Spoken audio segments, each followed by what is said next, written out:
बेटा कैसे हैं। वर्क और एनर्जी में हम लोग जो लास्ट टर्न पे किए हैं उसी को थोड़ा सा आगे बढ़ाते हैं। तो हम लोग ने बेटा potential energy and conservative force में रिलेशन किया था, उसी से ज़रा सा हम अगर थोड़ा सा आगे बात करेंगे। देखिएगा, change in potential energy numerical में आता है, तो अगर हम उसकी बात करें डेल्टा यू। देखिएगा, अगर आपसे एक चीज़ आप पता है कि potential energy is defined in conservative field या due to the conservative force. आपको एक फार्मूला याद है, वो आपको पता है कि कंजर्वेटिव फोर्स एफ जो है ये कंजर्वेटिव फोर्स है, चाहे पूरा लिख दें कंजर्वेटिव फोर्स एफ। अगर आपको लगे ना याद रहे तो सी लिख दो, C for conservative is equal to minus delta U by delta R होता है। क्लियर। अब आपको ये भी पता है, इसका मतलब कंजर्वेटिव फोर्स अगर आप लिखें is equal to minus D you by D R भी लिख सकते हैं ऐसे। अब अगर आपको चेंज इन पोटेंशियल एनर्जी चाहिए तो D you equal to minus F C D R लिख लीजिएगा। और अगर आप इसे वेक्टर फॉर्म में लिखें या इंटीग्रेट करें तो देखो, integral D U is equal to minus integral F C D R. और अगर मैं कहूँ कंजर्वेटिव फोर्स इनटू डिस्प्लेसमेंट क्या होता है, work done by conservative force. आप इसको ऐसे यूज करना चाहे ऐसे भी यूज कर सकते हैं। तो अगर आप चाहें तो यहाँ क्या कह सकते हैं, चेंज इन पोटेंशियल एनर्जी, एक तो ये लिख सकते हैं, इसे आप यू इनिशियल यू फाइनल की लिमिट लगा दें। और इसमें तो चलिए क्वेश्चन के अकॉर्डिंग आएगा। तो यहाँ पर आप क्या कह सकते हैं, अगर आप देखिएगा इंटीग्रल डी यू क्या होता है, u होता है, लिमिट चले जाए u i u f, मैंने बेटा इंटीग्रल du को u लिखा, equal to minus integral F C D R. अगर वेक्टर फॉर्म में लिखना चाहते हैं तो डॉट प्रोडक्ट लगा दीजिए, वेक्टर फॉर्म में आ जाएगा। फायदा है उसका, आप डॉट प्रोडक्ट लगा दीजिए, ये आया। अब आप इसको upper limit minus lower limit रखें तो u final minus u initial equal to minus integral F C dot D R, ये आया। इसका मतलब change in potential energy is negative of the work done by the conservative force होता है। तो आप इसे ध्यान रखें, इसे 2 नंबर। देयरफॉर आप कह सकते हैं change in potential energy is negative of the work done. ये देखो बेटा क्या होता है, work done by the conservative force, work done by conservative force. ये मैं फिर बताऊं, चेंज इन पोटेंशियल एनर्जी यानी final potential energy minus initial potential energy is equal to the negative of work done by the conservative force. Conservative force के द्वारा किया गया work के बराबर होता, स्टार लिख के इसे लिख सकते हैं। ठीक है। अब जैसे इसका इस्तेमाल तुम्हें करना हो और एक हम न्यूमेरिकल में करें, आप इसे लिख लो फिर एक न्यूमेरिकल करते हैं, जरा तेजी से लिख लीजिएगा। कंजर्वेटिव फोर्स देखिएगा, a conservative force is given by F equal to K upon R square, F equal to K upon R square, where K is constant, K is constant है। तो ये कहते हैं फाइंड करना है आपको। नंबर 1 पहली बार, व्हाट टू फाइंड आउट, पहला है determine the potential energy, find out potential energy आपको निकालना है। Function assuming potential energy function, इसका मतलब यू आर पूछा है, यानी potential energy should be the function of R. Assuming potential energy to be 0 at R naught. R naught का मतलब हुआ R equal to R naught, ये इन्होंने दे दिया है, R equal to R not, यानी जब डिस्टेंस आर नॉट के बराबर है तो पोटेंशियल एनर्जी को 0 मानिए, यानी शुरुआती इनिशियल पोटेंशियल एनर्जी को आप 0 मान सकते हैं। Also determine potential energy at infinity पर भी आप पोटेंशियल एनर्जी बताइए। सेकेंड पार्ट है also find out potential energy at infinity. आपको इन्फिनिटी पर पोटेंशियल एनर्जी और क्लियर करें, potential also find out potential energy at R equal to infinity. Solution में आइए, एफ की वैल्यू के अपॉन आर स्क्वायर दिया है, ध्यान रखना ये कंजर्वेटिव फोर्स है इन्होंने पूछा है पोटेंशियल एनर्जी, तो आप वहीं से आप उठाइए जो आप जानते हैं। आपको पता है कि change in potential energy is equal to होता है इंटीग्रल एफ डी आर। आप एफ डी आर लिखिएगा, लिमिट ध्यान रखना यहाँ पर आर नॉट, यहाँ आर लिख सकते हैं, ये आ गया। तो आर नॉट और आर आप यहाँ पर लिख दें। क्यों? क्योंकि इन्होंने बोला है initially R equal to R naught पर पोटेंशियल एनर्जी जीरो लेंगे। अगर आप इसका ये वाला फॉर्मूला लिखें तो ज्यादा अच्छा रहेगा, integral D you equal to this. तो देखो आर नॉट पे पोटेंशियल एनर्जी जीरो है, क्वेश्चन में देखो बोला है जब डिस्टेंस आर नॉट है तो पोटेंशियल एनर्जी जीरो है, जब डिस्टेंस आर है तो पोटेंशियल एनर्जी फाइंड आउट करना है। ठीक है, इंटीग्रल डी यू क्या होता है, यू लिमिट जीरो से यू। इंटीग्रल एफ की वैल्यू अगर आप लिख दें F equal to K upon R square D R, R naught से आर आएगा, यू की जगह अपर लिमिट माइनस यू की जगह लोअर लिमिट, के को कांस्टेंट निकाल लें। देखो बेटा ये हो जाता है इंटीग्रल के बाहर निकाल लें R power minus two D R, R naught से आर। अगर आप लगा दें यहाँ पर इंटीग्रेशन तो आप देखिएगा R power minus two plus one upon minus two plus one, R naught से आर आए। सिंप्लीफाई करिए सिंप्लीफिकेशन में तो देखो u इक्वल टू आ जाएगा। आप चाहें तो इसको u एज ए फंक्शन, हालांकि लिखना कोई जरूरी नहीं है, अगर u की वैल्यू r के टर्म में आए तो फंक्शन ऑफ r तो है ही है। तो अगर आप देखें तो ये क्या हो जाएगा, माइनस के माइनस बाई वन, ये माइनस बेटा मैंने ये लिख दिया माइनस वन, और यहाँ पर वन बाई आर, बेटा ये r पावर माइनस वन होगा तो one by R, R naught से आर लिख दिया। तो potential energy is minus K, R की जगह upper limit one upon R, lower limit one upon are naught, minus को अंदर लिए जाए तो ये हो जाएगा K one upon are naught minus one upon R. ये आया, ये पहला आंसर आया, ये पोटेंशियल एनर्जी का पहला आंसर। इसे जरा नोट कर लीजिएगा। एक मिस्टेक हो रहा बेटा, आप देखिएगा एक चीज, ये चीज अच्छा है मिस्टेक हो गया क्योंकि आपको भी प्रिकॉशनरी याद होगा।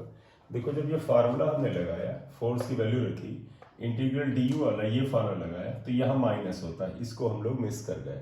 तो ध्यान रखना ये मिस नहीं होना चाहिए, और ये अक्सर जल्दबाजी में हम लोग माइनस को मिस करते हैं, please don't miss it. D you equal to minus integral F D r होता है। हम ये वाला फॉर्मूला बेटा यूज करके बात करते हैं, f equal to minus D you by D r. तो यहाँ से देखो D you equal to minus f D r होता है, इसी को हमने यहाँ यूज किया है। माइनस रहेगा, माइनस रहेगा, माइनस रहेगा, ये माइनस माइनस यहाँ प्लस होगा, प्लस होगा, तो आंसर यहीं पे लिख दीजिएगा, यही आ जाएगा क्योंकि ये आ जाएगा। ठीक है, तो गलती से भी इसे मिस मत करिएगा, जैसे मुझसे हुआ अच्छा है, यहाँ मिस हुआ तो आपको याद ज्यादा समय रहेगा। क्लियर? तो ये पोटेंशियल एनर्जी की बात यहाँ पर आई, ये एक क्वेश्चन आया। अब इन्होंने एक और चीज पूछी है कि R इक्वल टू इन्फिनिटी पर पोटेंशियल एनर्जी क्या होगा। तो आप बताइए, अगर R की वैल्यू इन्फिनिटी रख दें, यानी इसमें इनका मतलब है आप R नॉट पे जीरो मानिए, तो R को अगर इन्फिनिटी माने तो पोटेंशियल एनर्जी क्या होगा। एक तरीका आप इसी में लगाएं, क्योंकि देखो बेटा ये जो पोटेंशियल एनर्जी आई है ये R पे आई है, क्योंकि जीरो थी पोटेंशियल R नॉट पर। इन्फिनिटी पूछे तो आप सीधे लिख सकते हैं कि R अगर यहाँ इन्फिनिटी हो तो पोटेंशियल एनर्जी डायरेक्ट आ सकता है, या आप कहें कि नहीं हम शुरू से करना चाहते हैं तो मैं यहाँ सेकंड स्टेप को सीधे ही कर देता हूँ। लेकिन ये देखो at R equal to infinity U to find out, इस इक्वेशन में आओ, R को अगर इन्फिनिटी लिखते हैं तो बोलिएगा U इन्फिनिटी फाइंड आउट करते हैं। U इन्फिनिटी इक्वल टू क्या हो जाएगा, कि one upon infinity minus one upon are not, तो U infinity equal to minus k by r not. तो यानी कि इन्फिनिटी पे potential energy minus k by r not है। आप इसमें इस्तेमाल करते हैं, क्यों? क्योंकि देखो इन्होंने इन्फिनिटी पे पूछा है, ये तो स्टार्टिंग वाला है, ये तो ये इन्फिनिटी मतलब ये इन्फिनिटी करते हैं। जब ये इन्फिनिटी करोगे वन अपॉन इन्फिनिटी, देखो यहाँ वन अपॉन इन्फिनिटी आया, फिर से देखिएगा आर की जगह इन्फिनिटी तो one upon infinity minus one upon r की जगह आर नॉट ही आएगा। ठीक है, तो ये एक इंपॉर्टेंट क्वेश्चन, इसे कर लीजिएगा। फिर एक क्वेश्चन और लेते हैं। चलिए बेटा देखिए क्वेश्चन है, potential energy eight A point is given by this. इसमें एक्स वाई, वाई जेड और एक्स वाई जेड है, इस पॉइंट में फोर्स चाहते हैं।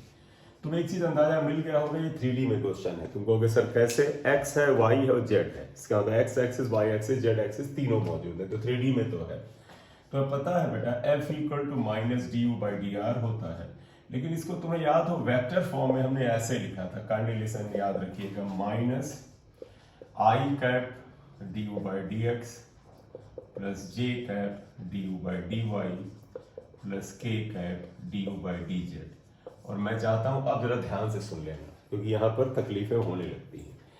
एक तरीका की है d you by D x d you by D y d you by D z को अलग से निकालें। चलो अलग से निकालते हैं, इससे फायदा ये होगा कि हमें लंबा लिखना नहीं पड़ेगा।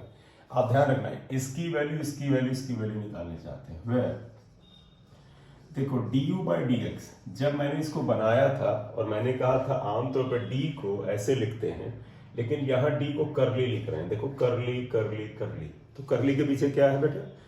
करली के पीछे कारण है कि ये पार्शियल डिफरेंशिएशन है, ये पार्शियल डिफरेंशिएशन है। ठीक है, मतलब क्या है आप समझिएगा। देखो इसको ऐसे लिखोगे, d by D x u की वैल्यू लिखोगे, ये पूरा उतार लो, 4xy plus 2yz plus x square Y z. हम इसको पार्शियल डिफरेंशिएशन में बेटा ऐसे किया जाता है, जरा ध्यान से देखिएगा। डी बाई डी एक्स जब इसमें करेंगे तो एक्स वेरिएबल होगा। फिर से सुनिएगा, अगर एक्स के रेस्पेक्ट में डिफरेंशिएट करना है तो x वेरिएबल होगा, यानी x वाला फंक्शन डिफरेंशिएट होगा, yz कांस्टेंट माना जाएगा, yz कांस्टेंट होगा x के रेस्पेक्ट में। जैसे यहां ध्यान देना, d by D x 4xy है, तो 4 कांस्टेंट y कांस्टेंट, तो आप यहां कहोगे सर 4 और y को बाहर निकाल लेते हैं। क्यों? जैसे 4 कांस्टेंट बाहर निकाला जाता है वैसे y भी कांस्टेंट बाहर निकालो। d by D x x क्या होता है? 1 होता है, आपको पता है।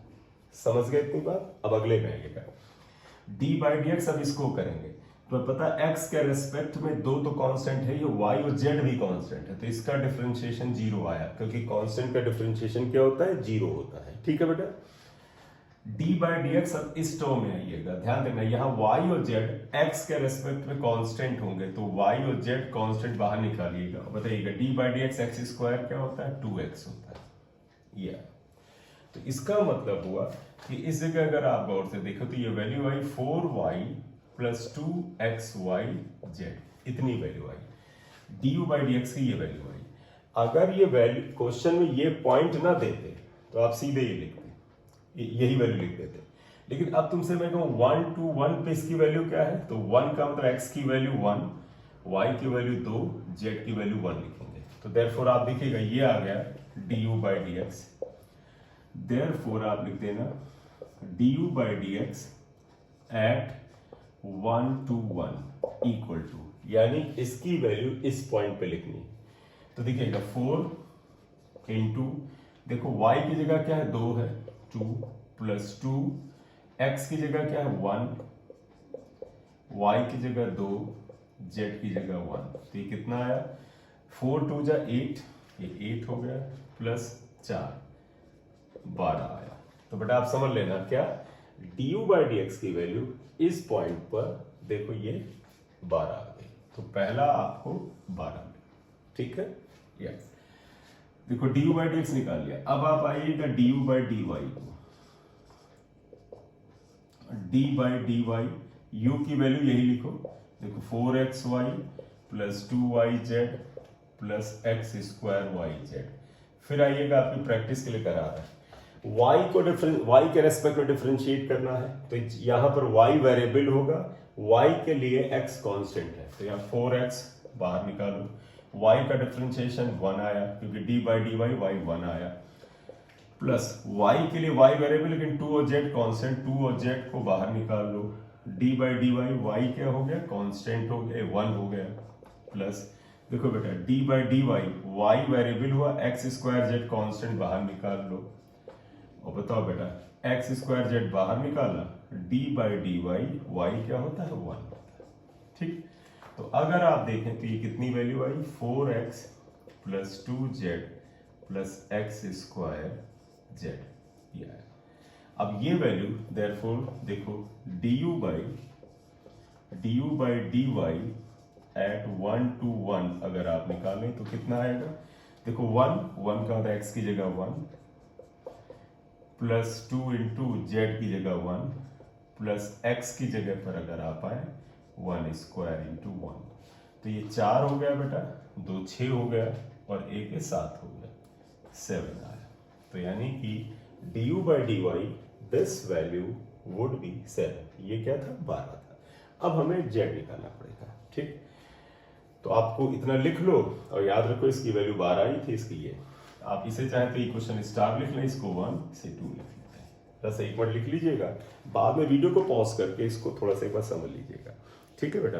बेटा जब वीडियो देखा करें तो वॉच करने के साथ साथ आप लाइक भी कर दिया करें, कुछ उसमें ज़्यादा टाइम नहीं लगता, जाते ही तुरंत ही लाइक मारा करिए उसका। और बेटा क्वेश्चन और जोड़ेंगे, धीरे धीरे क्वेश्चन बढ़ाते जाएंगे। आप एक बार कोर्स खत्म करने दो, जैसे ही कोर्स किसी चैप्टर खत्म होगा एक जगह पर हम आके ठहरेंगे तो हर चैप्टर में और बेहतर क्वेश्चन डालेंगे। लगातार अपडेट होता रहेगा चैनल, इसलिए अपने दोस्तों को सब्सक्राइब करने के लिए कहें। जिन लोगों का पढ़ा हुआ है कि उस तरह का टॉपिक पढ़ा है उनको कहिए कि वेट करें, हम उनके लिए न्यूमेरिकल का भी डालें। तो सब्सक्रिप्शन रखें, जब अच्छे न्यूमेरिकल डालेंगे तो उनके पास कम से कम इंफॉर्मेशन पहुंच जाए, ठीक है बेटा। चलिए 7 आ गया, मेरा मतलब है इसकी वैल्यू 12 आ गई, इसकी वैल्यू 7 आ गई। अब आया, अब हमें du by dz चाहिए था, तो चलिए एक स्पेस बना लेते हैं, इसको यहाँ पर स्पेस बना लेते हैं।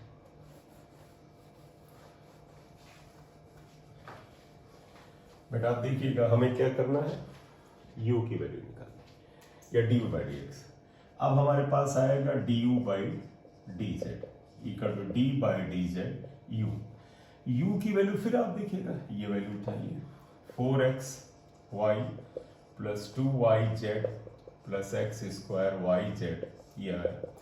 डिफरेंशिएशन में बेटा वही नियम चलेगा, z विल बी वेरिएबल, तो z के सामने x constant, y constant.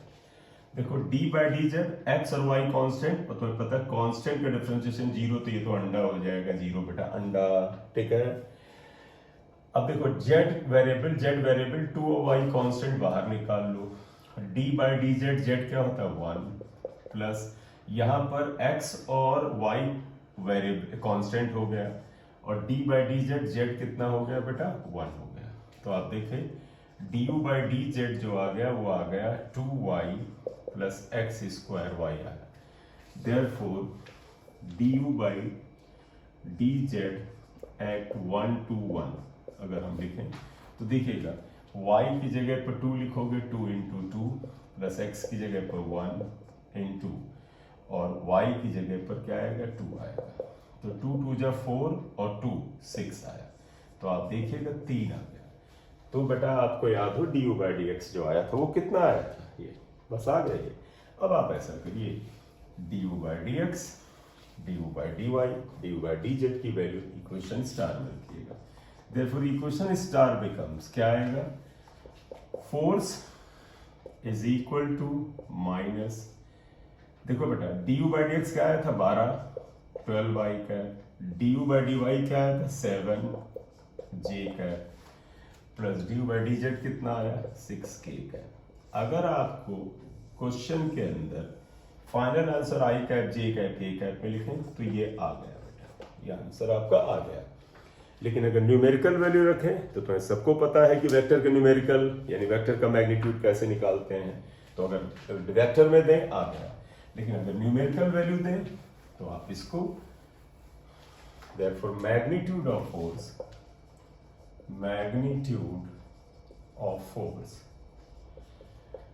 F equal to क्या होगा अंडर रूट, देखो माइनस का स्क्वायर तो प्लस हो गया, अंदर स्क्वायर करते हैं तो सीधे लिख दीजिए 12 square plus 7 square plus 6 square, under root 12 square is 144, 49 plus 36 कितना आएगा अंडर रूट 15 4 19, ठीक है, 9 6 15 4 19, फिर 4 और 3 7 और 1 8 4 12,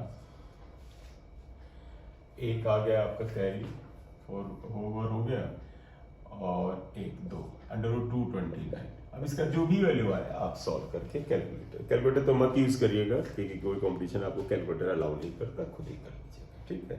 अंडर रूट 225 15 का स्क्वायर होता है 15, तो ये 15 से थोड़ा सा ज्यादा आएगा 15 पॉइंट समथिंग आएगा, ठीक है।